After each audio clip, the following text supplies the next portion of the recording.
Assalamualaikum warahmatullahi wabarakatuh. Selamat pagi teman-teman semua. Nah, pada pertemuan kali ini pembahasan kita ini akan membahas topik yang cukup penting dalam bidang artificial intelligence, terutama di bidang machine learning dan juga natural language processing, yaitu adalah transfer learning algorithm.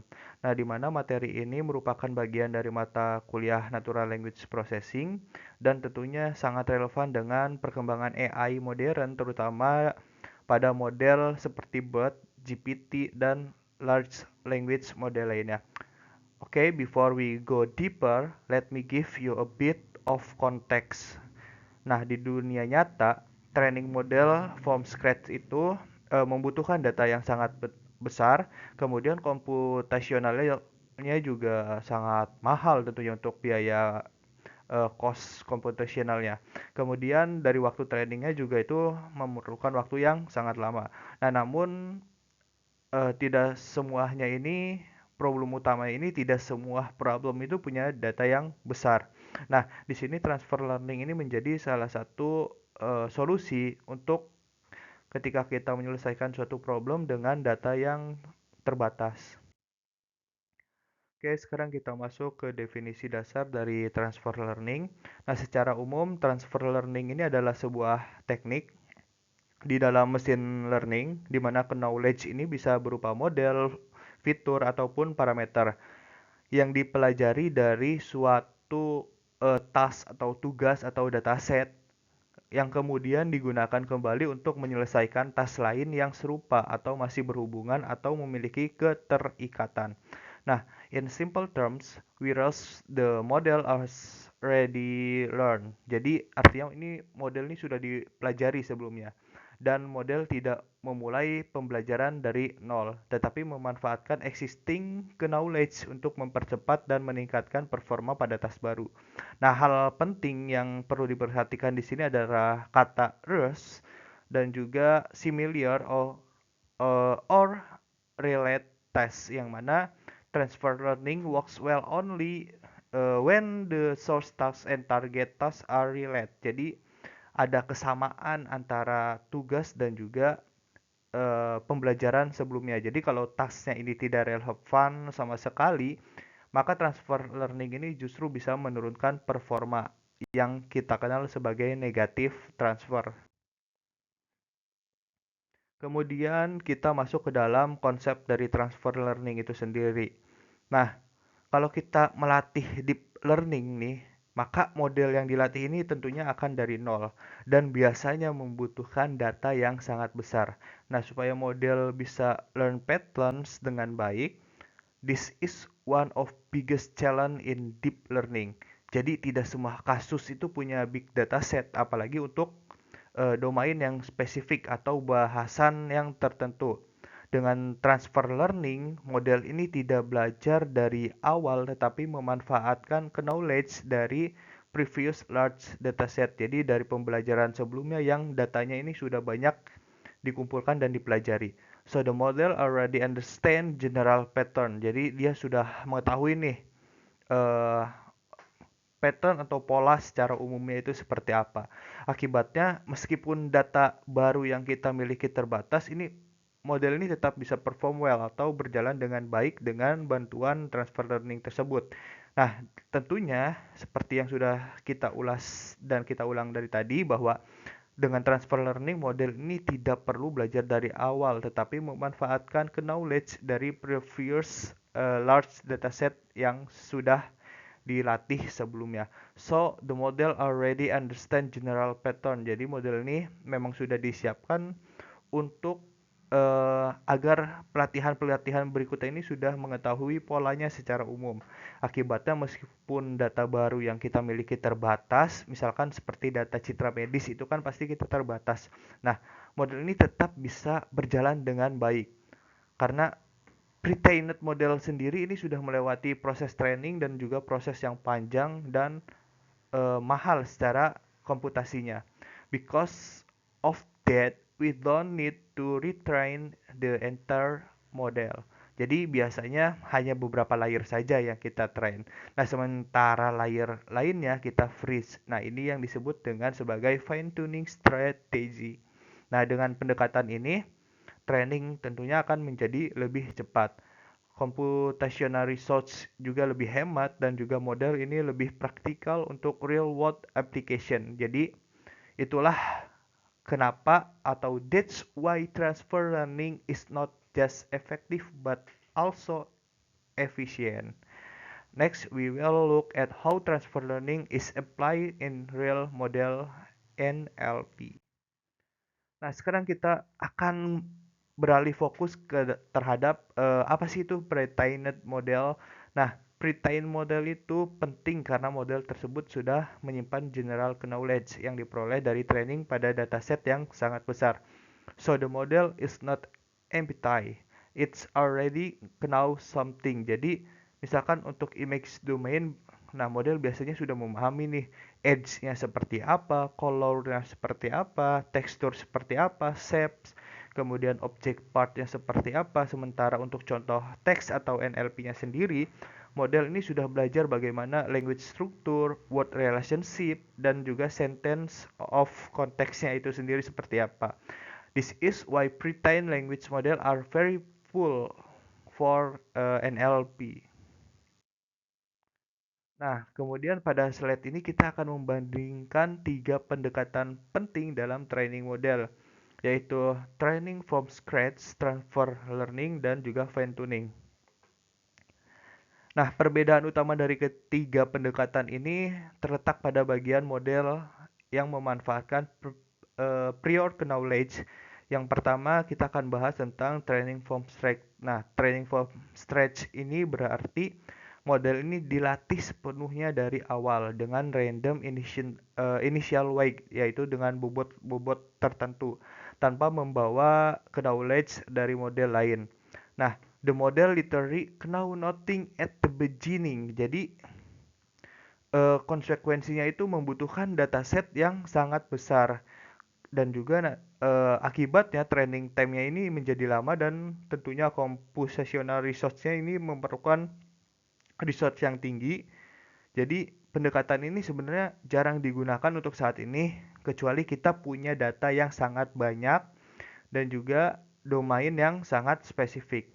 Nah, pada transfer learning kita menggunakan pre-trained model atau model yang telah dilatih. Nah, pada model yang telah dilatih tentunya ini sudah memiliki pelatihan pada dataset yang besar atau large dataset.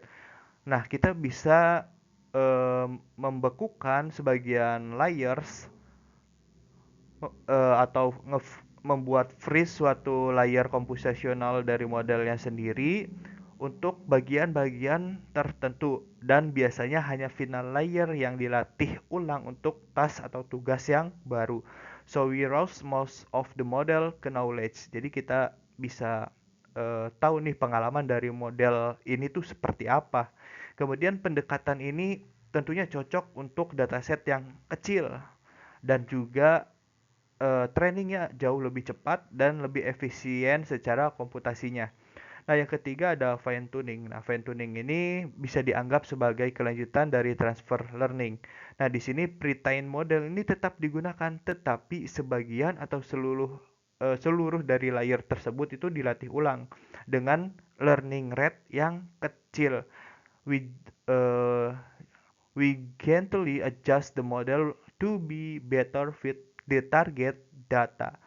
Jadi hasilnya ini performa biasanya lebih optimal, tapi membutuhkan waktu dan research yang lebih lama dibandingkan transfer learning yang biasa. Because training from scratch focus on learning everything, transfer learning focus on reusing knowledge, and fine tuning focus on adapting that knowledge. Nah, next we will see when to use each of this approach in practice-nya. Oke, training from scratch berarti kita membangun dan melatih model benar-benar dari nol. Nah, tanpa membawa prior knowledge dari model lain. Nah, di awal training semua weights ini nantinya akan diinisialisasi secara random. So, the model has no idea what patterns look like. Jadi, model ini belum bisa memahami bagaimana struktur datanya, hubungan antar fiturnya, kemudian ataupun maupun konteks dari tugas yang akan dikerjakannya itu seperti apa.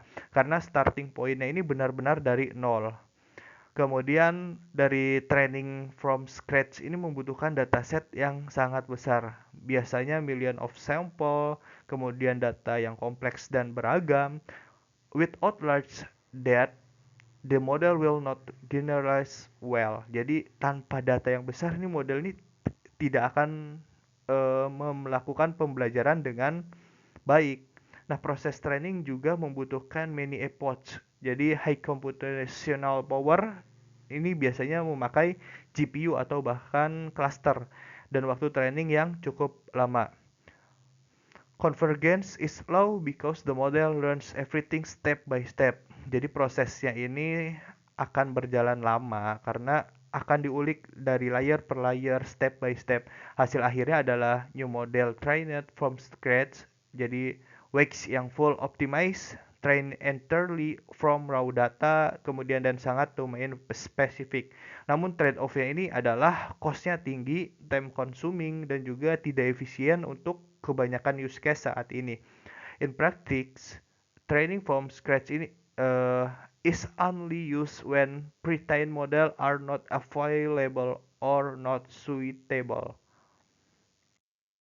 Sekarang kita masuk ke pendekatan kedua yaitu transfer learning. Nah, berbeda dengan training from scratch, di sini kita sudah memulai dari pre-trained model yang sudah dilatih pada large dataset, di mana di sisi kiri kita mempunyai pre-trained model dengan large weight atau pembobotan. Kemudian this weight already encode useful pattern. Jadi eh, pembobotannya ini sudah di-encode dan sudah bisa digunakan secara keseluruhan dari pola-pola yang sudah dilatih tersebut. Jadi model ini nantinya akan sudah memahami struktur data, general fitur, kemudian pola-pola penting di dalam domain asalnya, dan pada tahap transfer learning prosesnya sendiri, knowledge dari pre-trained model ini ditransfer, kemudian sebagian besar layernya ini akan dipertahankan, lalu di-replace dan train classifier pada bagian akhirnya. We don't change the whole model. Jadi biasanya training time-nya ini lebih singkat, cukup dengan small dataset dan computational cost-nya ini lebih rendah. Kemudian model yang sudah disesuaikan ini nantinya digunakan untuk target task tertentu, misalnya face recognition, medical imaging, dan juga text classification, sentiment analysis, dan sebagainya. The core knowledge is rest, only the task specific part is new. Jadi hasil dari transfer learningnya ini biasanya faster training, higher accuracy, dan low cost. That's why transfer learning is the default choice in modern deep learning. Next, we will discuss fine-tuning and how it differs from basic transfer learning.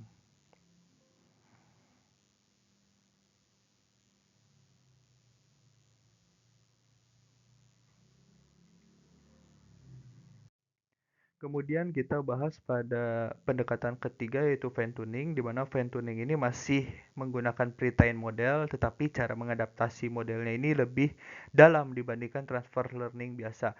Seperti sebelumnya, kita mulai dari pre-trained model yang sudah memiliki large weight dari large dataset, maka so the model already has strong prior knowledge, jadi mempunyai priority pengetahuan. Kemudian pada fine tuning prosesnya sendiri ini knowledge ini akan tetap ditransfer, tetapi tidak hanya classifier yang dilatih ulang, sebagian atau seluruh layer juga ini nantinya akan diupdate. Nah, proses ini dilakukan dengan backpropagation, small learning rate, dan juga small dataset. We careful adjust the entire network. Jadi karena all layer continuous training, model ini bisa menyesuaikan diri dengan target data yang akan ditambahkan. Nah, fitur menjadi lebih refine and test specific, kemudian akan mengakibatkan beberapa konsekuensi, diantaranya training time-nya tentunya lebih lama, computational cost-nya lebih tinggi dibandingkan transfer learning biasa, dan model fine-tune ini juga tentunya digunakan untuk target task seperti face recognition, medical imaging, lalu NER, QA, dan domain specific text analysis. Hasil akhirnya tentunya menghasilkan hasil yang high accuracy, terus more refined fitur, tapi dengan higher cost. Fine tuning trades efficiency for performers. Transfer learning adapt the head, fine tuning adapts the whole brain.